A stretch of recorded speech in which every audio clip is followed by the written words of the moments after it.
केंद्रीय मंत्री निर्मला सीतारमण ने मोदी 2.0 सरकार का आखिरी पूर्ण बजट पेश किया। इस दौरान माना गया कि समाज के हर तबके का ख्याल रखा गया है।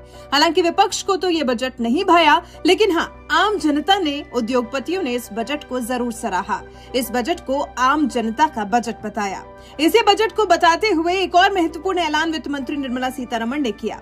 अमृत काल के इस पहले बजट में वित्त मंत्री निर्मला सीतारमण ने देश के विभिन्न क्षेत्रों को गति देने के लिए जो बड़े बड़े ऐलान किए, उनमें एक जो ऐलान किया वो ये भी था कि केवाईसी प्रक्रिया को पूरा करने के लिए आधार कार्ड की जरूरत नहीं पड़ेगी। जी, केवाईसी प्रक्रिया के लिए आधार कार्ड की जरूरत अब इसलिए नहीं पड़ेगी क्योंकि अब से पैन कार्ड का इस्तेमाल सरकारी एजेंसियों की सभी डिजिटल प्रणाली में सामान्य पहचान के तौर पर किया जाएगा, जिसके बाद सरकार के इस फैसले से केवाईसी की प्रक्रिया काफी आसान हो जाएगी। सरकार के इस फैसले के तहत एकीकृत फाइलिंग सिस्टम के लिए अनुमति केवाईसी मानदंड आसान हो जाएगा। वैसे तो अब तक कई जगहों पर केवाईसी कराने के लिए आधार और पैन की जरूरत होती थी, लेकिन इस फैसले के बाद अब पैन कार्ड के जरिए ही केवाईसी की प्रक्रिया पूरी हो जाएगी। इस बारे में वित्त मंत्री निर्मला सीतारमण ने कहा कि इससे ईज ऑफ डूइंग बिजनेस को बढ़ावा मिलेगा। दरअसल पैन कार्ड अपने आप में एक बहुत जरूरी दस्तावेज है। वित्त से जुड़े कई कामों में इसकी खास जरूरत हम लोगों को पड़ती है। शेयर बाजार में निवेश से लेकर कई फाइनेंशियल टास्क को अंजाम देने के लिए पैन कार्ड उपयोग में आता है। इसके अलावा नौकरी, बैंकिंग से लेकर एजुकेशन से जुड़े कई जरूरी कामों के लिए भी पैन कार्ड का इस्तेमाल किया जाता है। ऐसे में इस कार्ड की खास उपयोगिता हम लोगों के लिए है और सरकार ने अब इसी पैन कार्ड को जरूरी कार्ड बना दिया है। आधार कार्ड में जिस तरह हमारी बायोमेट्रिक और डेमोग्राफिक डिटेल्स दर्ज होती हैं, ठीक उसी तरह पैन कार्ड में भी हमारी कई महत्वपूर्ण जानकारियां दर्ज होती हैं। तभी तो अब आम जनता तक सुविधाएं आसानी से पहुंच पाएं, आम जनता आसानी से सरकारी योजनाओं का लाभ ले पाए, इसके लिए पैन कार्ड को देश का कार्ड बना दिया गया है। इसे एक बेहद जरूरी कार्ड घोषित कर दिया गया है। अब इसी से आपकी पहचान साबित होगी।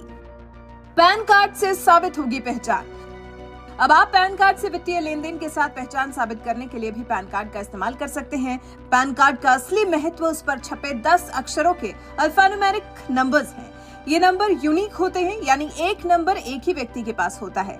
इस तरह हम कह सकते हैं कि जिस तरह डीएनए सभी का डिफरेंट होता है, उसी प्रकार सभी का पैन नंबर भी अलग अलग होता है। पैन कार्ड नंबर से ही आयकर विभाग को कार्ड धारक से संबंधित विशेष जानकारी मिलती है। आपको बता दें, आयकर विभाग भारत के प्रत्येक व्यक्ति के लिए पैन कार्ड जारी करता है। पैन की मदद से इनकम टैक्स का भुगतान करने वाले व्यक्ति का पता चलता है। ऐसे में income tax return, mutual fund लेने और लोन के आवेदन के लिए पैन कार्ड काफी जरूरी होता है।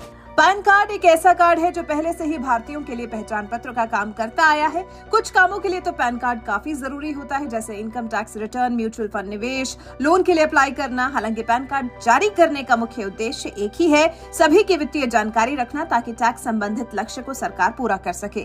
और अब सरकार ने सभी की वित्तीय जानकारी अपने पास रखने के लिहाज से पैन कार्ड को पहचान पत्र बना दिया है। अब आपके पास कोई कार्ड हो या ना हो, लेकिन पैन कार्ड होना जरूरी हो गया है।